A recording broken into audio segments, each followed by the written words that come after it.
আসসালামু আলাইকুম বন্ধুরা, সবাই কেমন আছেন? আশা করি সবাই ভালো আছেন। বন্ধুরা, আজকে আমি আরও একটি রেসিপি নিয়ে চলে এসেছি। আজকে আমি তৈরি করে দেখাবো ডিম আর ময়দা দিয়ে দারুণ মজার একটা রেসিপি। আর এই রেসিপি দেখতেও যেমন সুন্দর, খেতে দারুণ হয়ে থাকে। খুব তাড়াতাড়ি এই রেসিপিটি তৈরি করে নেওয়া যাবে, এমনই একটা রেসিপি নিয়ে চলে এসেছি কোনো রকম ঝামেলা ছাড়াই। চলুন বন্ধুরা, কথা না বাড়িয়ে আমি মূল রেসিপিতে চলে যাচ্ছি। তার আগে বলছি, প্লিজ বন্ধুরা, ভিডিওটি দেখার শুরুতে একটা লাইক দিয়ে সম্পূর্ণ ভিডিওটি দেখার চেষ্টা করবেন। আর ভালো লাগলে চ্যানেলটি সাবস্ক্রাইব করে রাখবেন। তার সাথে বলছি বন্ধুরা, আপনারা সম্পূর্ণ ভিডিওটি দেখলে খুব সহজেই রেসিপিটি বানিয়ে নিতে পারবেন। আমি এখন রেসিপিটি তৈরি করে নিব। প্রথমে একটা মিক্সিং বোল নিয়েছি আর নিয়েছি এখানে 1 কাপের মতো দুধ। এটা আমি হালকা কুসুম গরম করে তারপর দুধটা নিয়ে নিচ্ছি। বন্ধুরা, অবশ্যই গরম করে নেওয়ার চেষ্টা করবেন। তারপর দিয়ে দিচ্ছি এখানে 100 গ্রামের মতো পানি।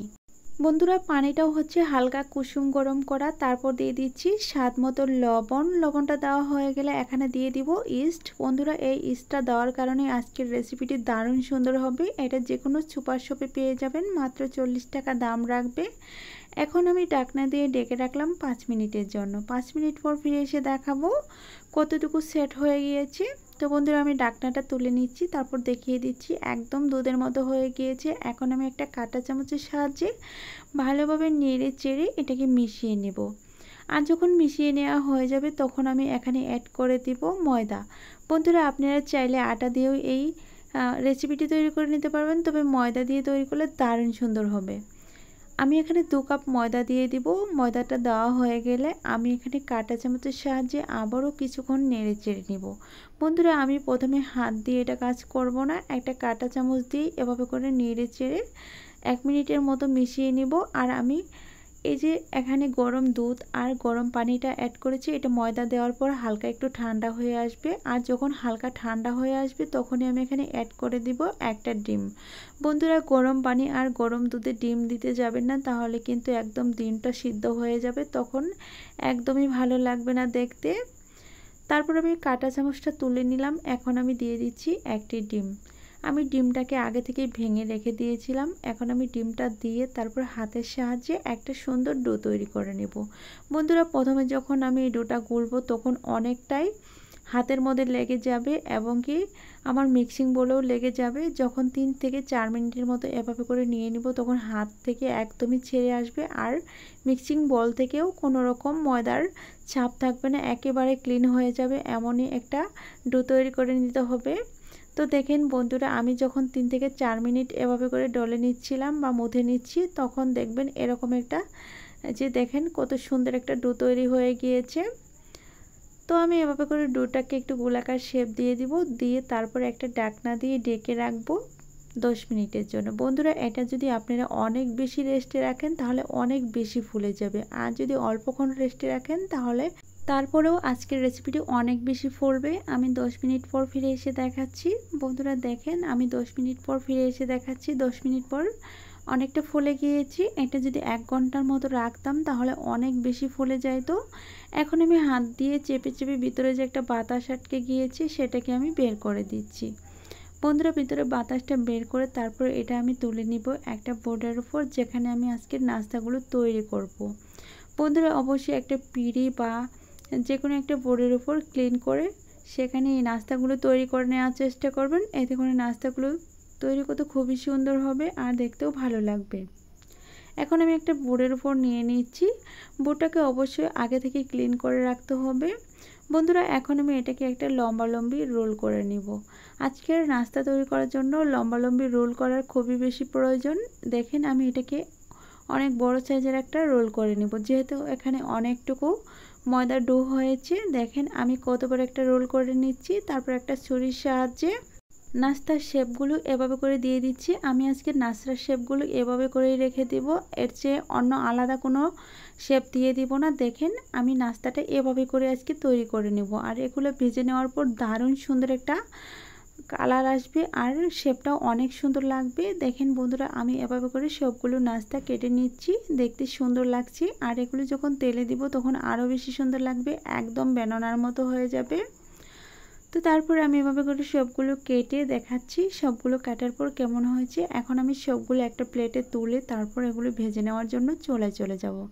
বন্ধুরা কোনো রকম ঝামেলা ছাড়াই আজকে নাস্তাগুলো তৈরি করে নিচ্ছি। আর এটা খেতে যে কি মজার হয়ে থাকে আপনারা একবার হলো বাড়িতে ট্রাই করে দেখতে পারেন। বন্ধুরা দেখেন আমি সবগুলো একটা প্লেটের উপর তুলে নিয়েছি। বন্ধুরা অবশ্যই প্লেটের উপর তোলার আগে প্লেটটাকে একটু তেল ব্রাশ করে নেবেন, এতে করে প্লেটে গায়ে লেগে যাওয়ার কোনো ভয় থাকবে না। বন্ধুরা এখন আমি চুলায় চলে যাব। চুলায় আমি আগে থেকে একটা কড়াই বসিয়ে রেখেছি আর কড়াইয়ে তেল দিয়ে পর্যাপ্ত পরিমাণে তেল দিয়ে তেলটাকে হালকা আছে গরম করে নিয়েছি। আর সেই গরম তেলে একে একে একটা করে নাস্তা দিয়ে দিচ্ছি। বন্ধুরা তেলটাকে অবশ্যই হালকা আঁচে গরম করে নিতে হবে, তা না হলে নাস্তাগুলো দেওয়ার সাথে সাথে একেবারে পড়ে যাবে, খুব তাড়াতাড়ি কালার আসবে আর ভেতরটা একদমই সিদ্ধ হবে না। তার জন্য অবশ্যই এই তেলটাকে হালকা আঁচে গরম করে তারপর এই নাস্তাগুলো দিয়ে সুন্দরভাবে ভেজে নিতে হবে। আর চুলার আঁচটা রাখতে হবে একেবারে মিডিয়ামের মধ্যে, যাতে করে তেলটা অতিরিক্ত গরম হয়ে না যায়, সেইভাবে চুলার আঁচটা রেখে দিতে হবে।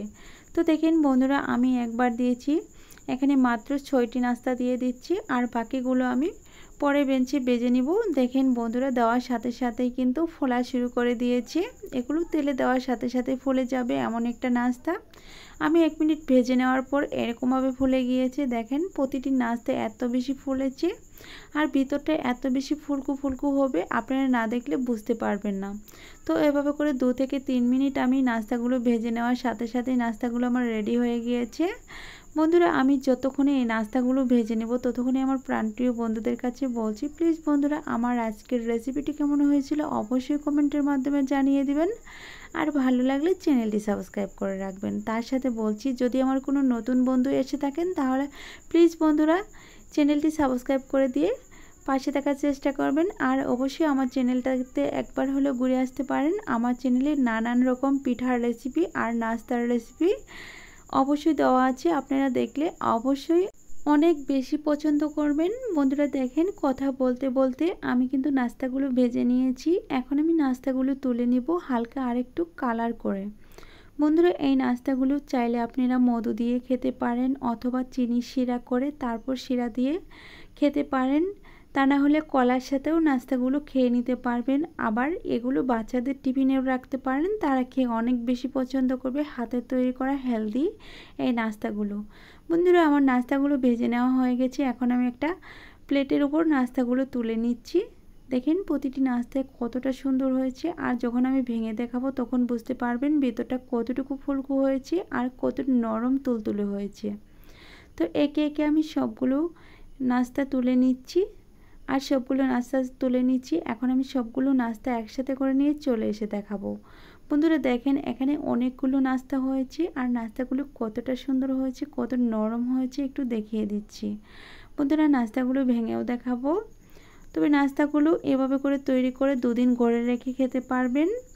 বন্ধুরা এখন আমি একটা নাস্তা ভেঙে দেখাবো, আবারও বলছি ততক্ষণে আমি নাস্তা ভেঙে দেখাবো ততক্ষণে বলছি প্লিজ বন্ধুরা ভিডিওটি ভালো লাগলে চ্যানেলটি সাবস্ক্রাইব করে রাখবেন আর পাশে থাকা বেল বাটনটি অন করে দিবেন আমার চ্যানেলে ভিডিও সবার আগে পাওয়ার জন্য।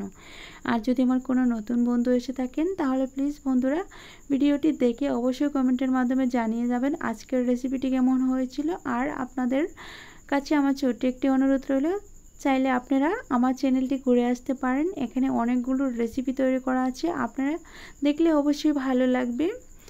বন্ধুরা আমি আরেকটা কথা বলছি, আমার ইদানিং একটা কমেন্টে জানানো হচ্ছে যে আমি নাকি কথার উচ্চারণগুলো সবসময় ভুল করি। বন্ধুরা আমি ইউটিউব জগতে অনেক নতুন একটা ইউটিউবার, আর আমি যে এইভাবে কথা বলি সেটা আমার ধারণা ছিল না, আমার খুব প্রথমে কথা বলতে কষ্ট হতো। আমি আগের থেকে এখন অনেক বেশি পরিবর্তন হয়েছি, চেষ্টা করব আপনাদের মনের মতো কথা বলার জন্য। প্লিজ বন্ধুরা মনে কিছু নিয়েন না, মানুষ পরিবর্তন হতে একটু সময়ের প্রয়োজন পড়ে, আমিও চেষ্টা করছি আপনাদের মনের মতো করে কথা বলার জন্য। চেষ্টা করলে সব কিছু সম্ভব, শুধু একটু সময়ের প্রয়োজন। বন্ধুরা অনেক কথা বলে ফেলেছি, আজ এই পর্যন্তই। ভালো থাকবেন, সুস্থ থাকবেন, আল্লাহ তাআলার